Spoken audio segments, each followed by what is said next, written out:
views and opinions expressed do not necessarily reflect those of Access Fort Wayne, the Allen County Public Library, or any other supporting groups. If you'd like to produce a show, call us at 260-421-1250.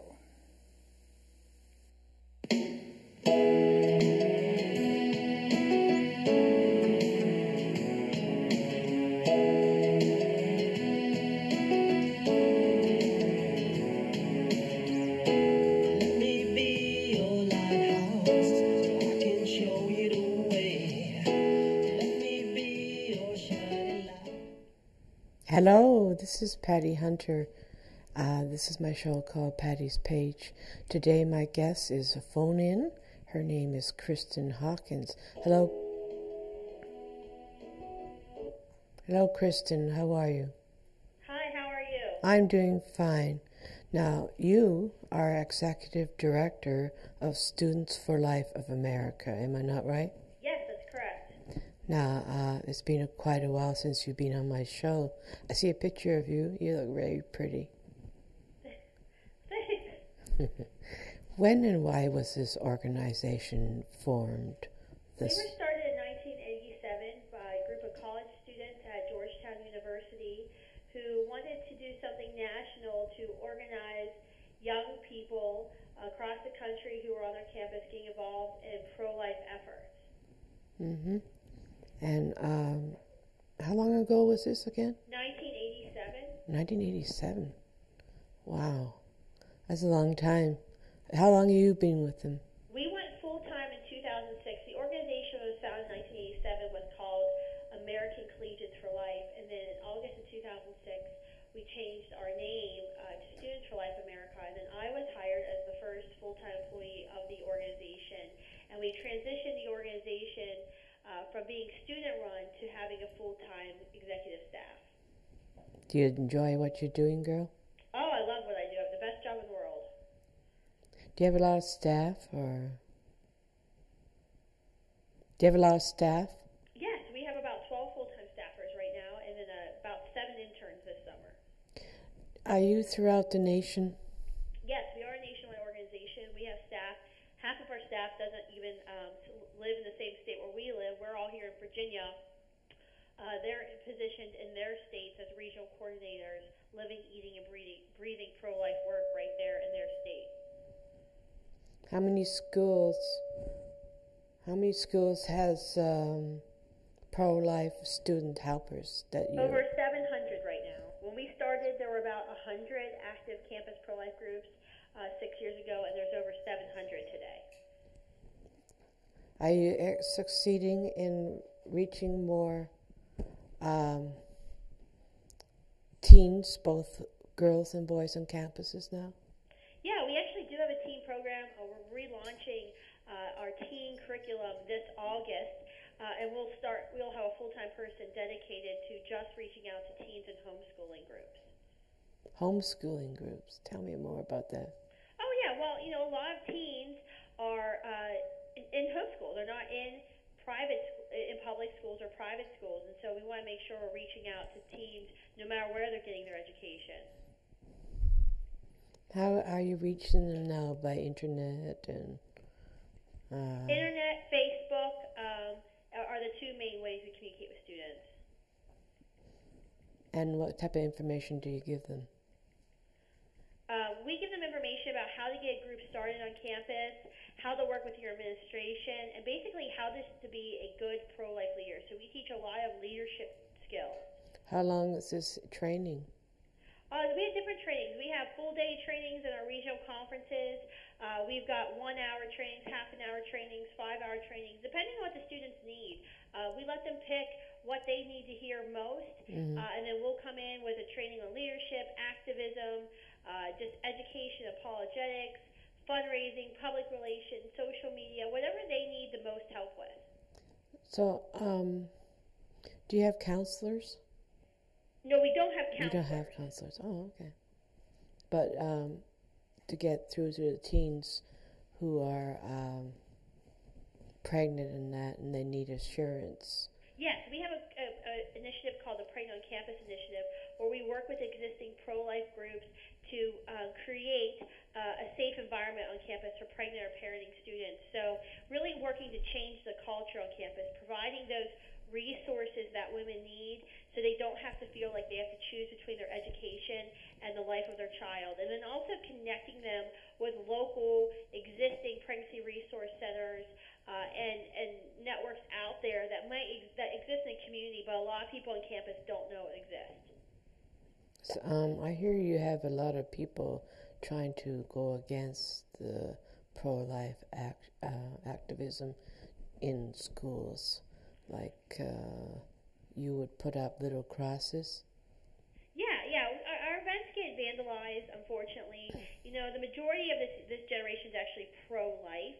All the Gallup polls, a study we just released at the end of June of 800 18, 24-year-olds has this generation trending pro-life. In fact, we're the first youth generation since the handing down of Roe v. Wade that is pro-life. Yeah.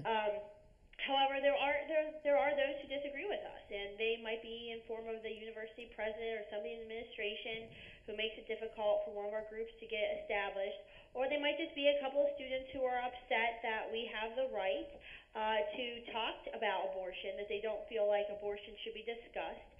We also have students that we know we come in contact with who are post-abortive, and when we talk about abortion, it really hurts them. And so we know we have to be very conscious about the messaging we're using and how we're saying what we're saying. But unfortunately, even though we try our best to be very considerate of our audience, you know, that doesn't always solve every problem. And so we do end up with situations where our crosses become vandalized. They'll put condoms on our crosses, spill fake blood on our crosses, pick up the crosses and throw them away. And this is what I'm talking about in our cemetery innocence display, which is one of the most favorite activities, I think, of a lot of the Students for Life groups on college campuses, to put up crosses that symbolize a child that's been killed from abortion. And with 3,300 abortions a day, it's a big effect on campus when you have 3,300 crosses. It really cuts to the heart of the pro-abort argument of keeping abortion safe, legal, rare, when you show them that abortion is not rare. And so for some reason, that display, out of all the other activism and educational displays our groups do, gets the most vandalization. What about, do you show pictures of aborted babies? Some of our groups do. Our organization does not take a stance on it. We have groups that don't want to show pictures of the aborted babies. We have groups that do. And so we help those who want to get in touch with those who can. And those who don't want to show aborted babies, we give them alternative activities that they can do. We really try to be a unifying effort in the pro-life movement. We feel that for a long time the pro-life movement has a lot of division, disunity within it. And it's not because we disagree about goal, we disagree about strategy and tactics. And so we try to be very unifying and work with any group, any pro-life group, even if I personally may not agree with the strategy or they may not agree with my strategy. We work together to accomplish our common goal. Do you do the March for Life? Of course we do. We have our annual conference every year, the Weekend of March for Life. It's the largest pro-life conference in the country. We sell out with 2,000 students in Washington, D.C., and these kids travel from across the country. It's half teens, half college students.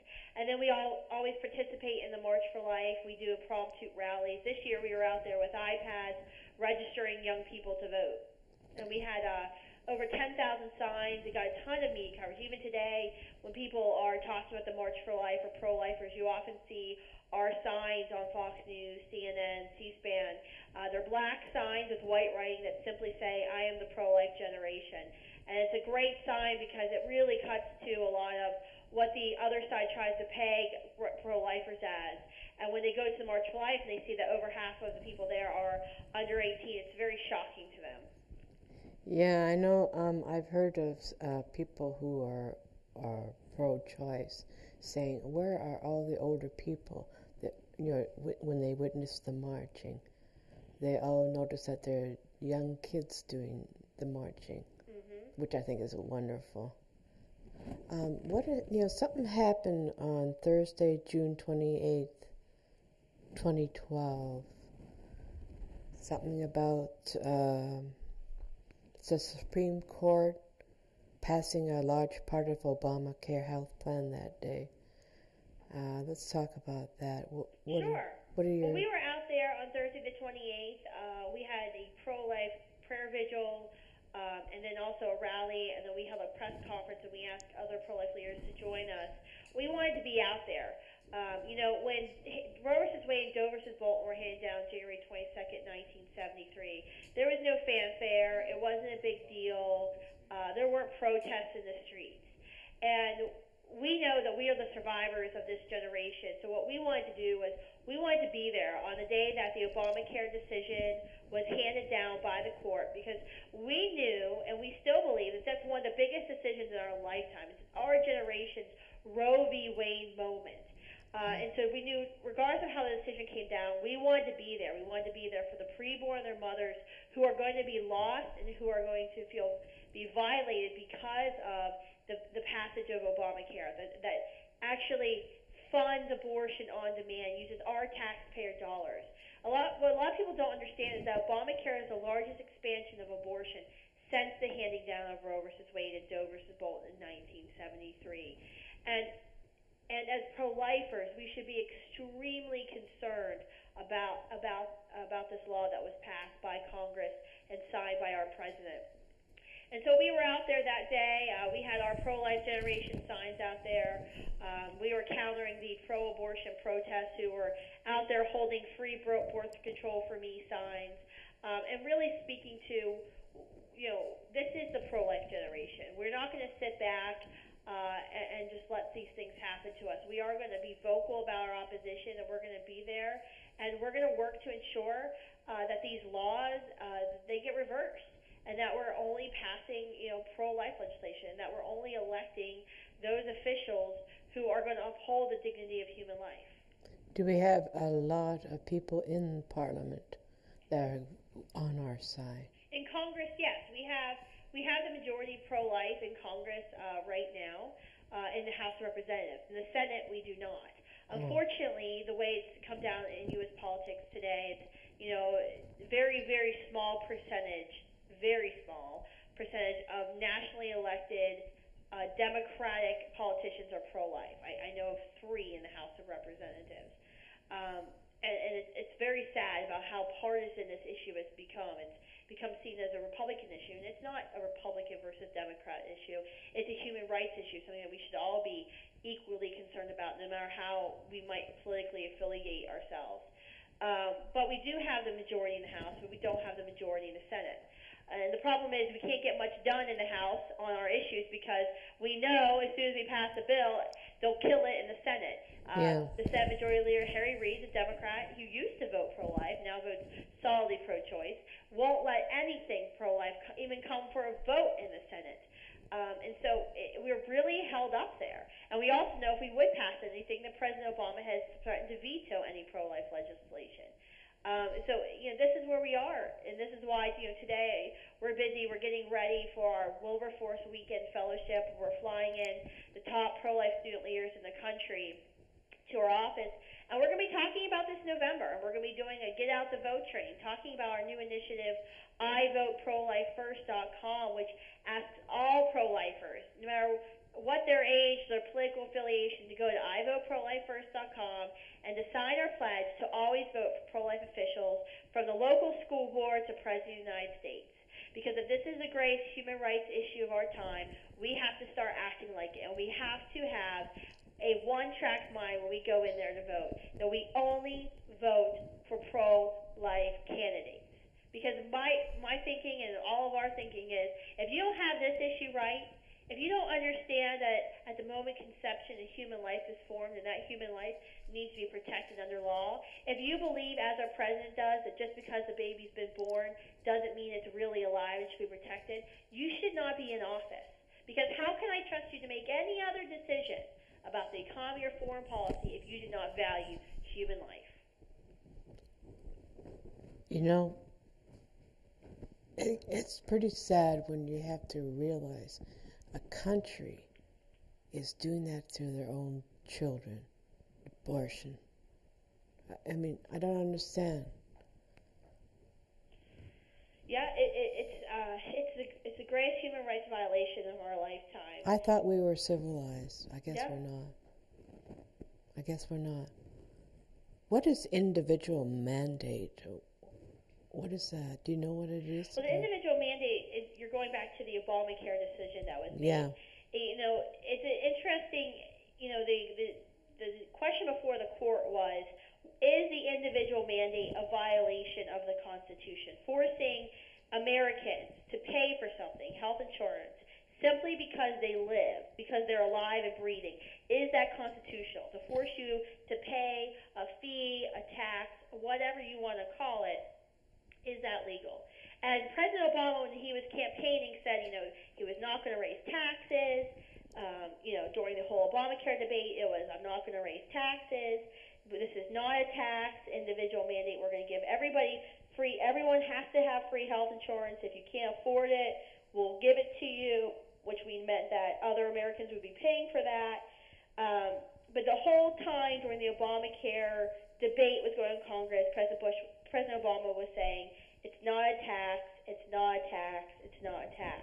Well, then when President Obama's lawyers went up to the Supreme Court to defend the constitutionality of this individual mandate, they argued it was a tax on the first day, and the second day they argued it also could be considered a non-tax but legal under the Commerce Clause. So what happened was the Supreme Court ruled that the individual mandate was constitutional, but only because it's a tax, and it's Congress's, under the Constitution, Congress can force taxes upon people. And that's why the individual mandate, the requirement of Obamacare that says that every American has to have health insurance is legal because it's a tax. There's no ifs, ands, or buts. Obamacare is a tax, and it's going to be the largest tax increase any American has ever faced come January 1st. This thing, Planned Parenthood says that us pro-lifers are making war on women. Now, how about the other way around? Planned Parenthood is making war on women more than Planned Parenthood is a war on women. That's why they were established. Margaret Sanger established the Birth Control League in 1921, which then became Planned Parenthood, the International Planned Parenthood Federation. The purpose of Planned Parenthood is to limit the reproductive rights of some women.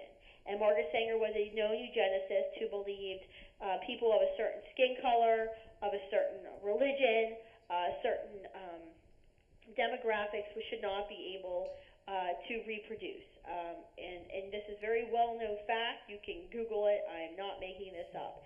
And Margaret Sanger promoted the use of birth control and sterilization to make sure only the fit classes survived and were able to reproduce. That sounds like Hitler. Well, the Nazis came over to America and learned eugenics from Americans. Many of Margaret Sanger's known associates actually went over to Germany and spoke to the Nazi Party before the Holocaust began. And this is all well documented. You could actually watch it. There's a great documentary my friend made called Maafa 21. And it's perfect. It's maafa21.com, MAAFA21.com. Right. You can get it or watch it on YouTube. And it documents all of this. It's all detailed. It's all right there. They're using first sources, her writings, whatever. But, that's whole Planned Parenthood's mission. Planned Parenthood's mission is to reduce the number of children that are born, and half of those children, if not more than half, are women. That is a war on women. Oh, birth selection, sex selection. Yeah, definitely. Well, if you think about it, Planned Parenthood is the largest manufacturer of abortions in the country. They are the Goliath of the abortion industry. Over 200,000 abortions a year are performed by Planned Parenthood. We know, biologically, at least half of those abortions are on preborn women. We also know that when the sex selection abortion ban bill came up for a vote in the House of Representatives this May, Planned Parenthood came out and said that they weren't opposed to sex selection abortions, that it wasn't their right or their place to say whether or not a reason a woman was having an abortion is a good or bad reason, that they would be there to perform abortions regardless. Oh my God. Planned Parenthood is a war on women. Their very existence is a war on women. Yeah, how many children have been, as a whole generation, two generations have been killed. And and I'm worried about the future. What will happen? What can we do? Well, I wouldn't be too worried about the future, Patty. The good news is the future is pro-life. This generation is pro-life. Planned Parenthood knows it. The abortion lobby knows it. Now it's our job to go out there and get this generation on fire for this issue. We've got to get this generation voting pro-life. We did a poll, I mentioned earlier, and we released at the end of June. 800 18, 24-year-olds. One of the only polls ever done just on this demographic. It was a $21,000 poll. We gave them a battery of questions. We asked them about the election. We asked them about abortion. Asked them about the HHS unconstitutional mandate. We asked them all kinds of questions. And what was shocking to us, that even though we were dead even on pro-life, pro-choice, there was still a majority Obama over Mitt Romney for president. However, we were able to shift those young people's voting when we told them one fact. What? When we told them that as a state senator, our current president, Barack Obama, voted and spoke out against a ban on infanticide. And he publicly stated that just because the baby might be out of the womb and moving around doesn't mean that it's alive and it's a person. When we told young people that, 43% of the undecided made up their mind that they weren't voting for Barack Obama because it was too liberal, too extreme of a position for anyone to agree with that. Only 9% of the 18 and 24-year-olds that we polled agree with our president's current abortion agenda. Wow. So what we have to do as pro-lifers is get out the word, because it's so hard, Patty, when you talk to people about these issues, for them to believe this stuff is real. I can't tell you how many people I've told about infanticide and how our current president is in favor of infanticide. And they think it's just so crazy. No way he would be in favor of that. But there you go. Abortion is there. We have to face that. We have to educate people and show them. Let me show you the YouTube video. You can watch it yourself. You make up your mind. And that's what we have to do, is we know this generation is opposed to abortion. We know they're opposed to abortion. We are the surviving generation of abortion. We've seen the ultrasound of our brothers and sisters and our cousins, our children. We've seen these ultrasounds. No one denies the humanity of the unborn anymore. What we have to do is really fight the apathy, fight this attitude that they're being told in school, well, you could be against abortion, but just you can't tell somebody else not to be against abortion. We have to fight that and say, no, there's right and wrong in this world, and abortion is wrong because it takes an innocent preborn life. And it's okay to stand up and say you're against that. Oh, my. I mean, many people, they're being lied to, aren't they, by Planned Parenthood? So we have to let them know that Planned Parenthood is not for women, it's not for the children.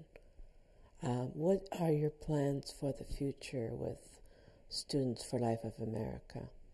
Well, our goal is to have a full-time regional coordinator in every region of the United States by 2016. So we're working full steam on fundraising, finding young people, training them, to hire them, to get them placed in regions so we can have a full-time staff member in every region across the United States working with the pro-life groups across the country. Because we know that the shift for our culture starts with this generation, and we need to meet them where they are on the college campuses, train them, equip them, and get them involved now. So throughout their entire life, they're a pro-life activist. And so in 20 years, we have a whole generation of kids that have been pro-life from the moment they stepped foot on campus. Did you know that August 11th, I'm going to mention this, August 11th, we're going to have freedom for religious freedom rally here in Fort Wayne. And that's great. I'm just telling everybody here in Fort Wayne that's going to be at the Courthouse Green, that's Saturday, August the 11th, and it's going to be at 10 o'clock and go to about 11:30. So all who want to let people know that our religious freedom is under attack, and so our families and children. So if you'd like to turn up, that'd be great. But I'd like to thank you, Kristan. When are you coming back here to Fort Wayne?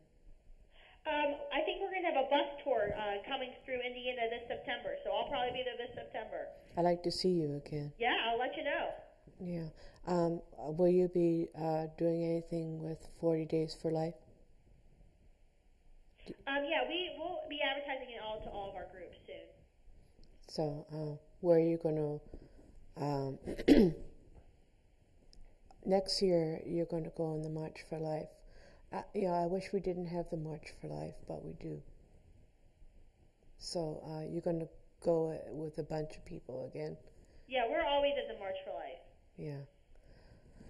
Well, thank you, Kristan Hawkins.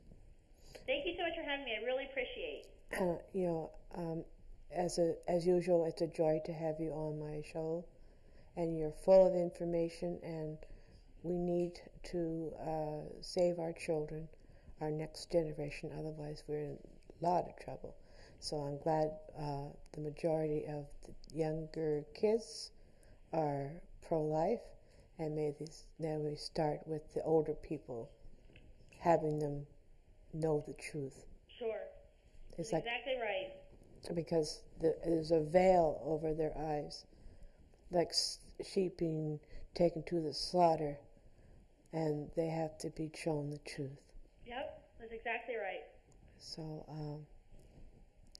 I'd like to thank you, Kristan Hawkins, for coming on to my show. Well, thanks for having me on, Patty. I really appreciate it. And God bless you. And thank you, many, many thanks for being on our side, as you say. So God bless you, girlfriend. God bless. Thanks so much, Patty. I'd like to hear from you again, okay? Okay, we'll talk soon. Okay, dear. Bye-bye. Thank you. Well, thank you, people. Thank you, Kristan, and thank you for studio people and my audience for listening in to this show. It's very, very important. Like I said, August the 11th at the Courthouse Green at 10 o'clock. It goes for about an hour and a half. There will be a rally for religious freedom. And I do hope you'll be able to come. So this is Patty Hunter of Patty's Page. May you have a pleasant week, and God bless.